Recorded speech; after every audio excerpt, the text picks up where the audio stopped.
గారికి ఒక ప్రత్యేక ధన్యవాదాలు సార్. ఎందుకంటే ప్రతినిత్యం నేటికి 17 రోజులైనప్పుడు కూడా మమ్మెంటుండి మా ఉద్యమాన్ని ఉర్రూతలూపిస్తూ మాకు ప్రోత్సాహకంగా జై స్వరాజ్ టీవీ వారు అనునిత్యము మా వార్తలని మా తెలంగాణ రాష్ట్ర వ్యాప్తంగానే కాకుండా దేశవ్యాప్తంగా కూడా మా యొక్క ఉద్యమాన్ని ఊపిరిగా పోస్తున్నటువంటి వారికి మరొక మారు ధన్యవాదాలు సార్. ఈ రోజు అనుకోని బోనాలు హన్మకొండలోని అమ్మవారికి సమర్పించడం అంటే చాలా గొప్ప. ఏ రోజు హన్మకొండలో మేము తల్లికి బోనాలు సమర్పిస్తాం అనుకోలేదు. మా సమగ్ర శిక్ష ఉద్యోగులందరినీ కూడా తల్లి మీకు అనుకోకుండానే ఇన్ని బోనాలు సమర్పించారు తల్లి.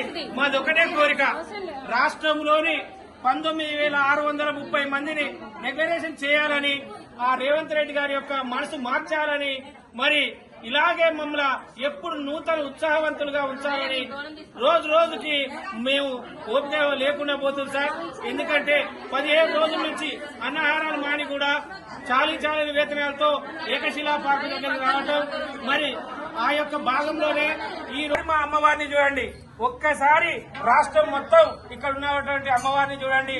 అమ్మవారి అలంకరణ మొత్తం మన భద్రత. నిజంగా ఈ కళాకారుని కళను చూసైనా కూడా రాష్ట్ర ప్రభుత్వం కళ్ళు తెరవాలని, ఈయాటి సెషన్ లోనే మమ్మల్ని డిక్లరేషన్ కి కాస్త ఈ తల్లి మాకు దీవెనలు ఇవ్వాలని, ఇవాళ మేము ఇంటికి పోయేటప్పటికల్లా మా ఆడపడుచులకి వాళ్ళు కోరుకున్నట్టుగా వాళ్ళ కొంగు బంగారమై రేవంత్ రెడ్డి సార్ గారు మీకు డిక్లరేషన్ చేస్తున్నామని హామీ ఇవ్వాలి.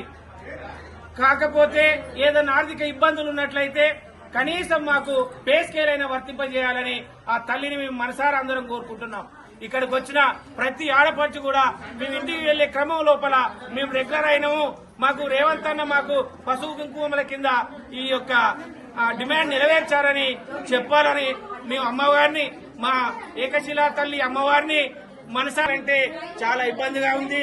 మా మిత్రులంతా కూడా మరి అమ్మవారిని దర్శించుకొని బోనాలు సమర్పించుకొని మరి మళ్లీ మా ఏకశిల శిబిరం శుభవార్త వినాలని మేమందరం అమ్మవారిని కోరుకుంటున్నాము.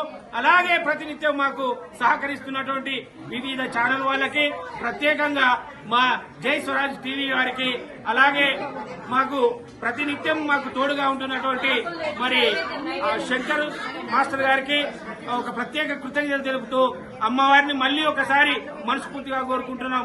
తల్లి మా అందరికి ఉండాలా, మరి మా కష్టాలన్నీ నెరవేర్చాలని మరి అమ్మవారిని మరి ప్రత్యేకంగా కోరుకుంటున్నాం. మా ఆడపడుచుల కోరిక నెరవేరుస్తారని తల్లిని మనసారా కోరుకుంటూ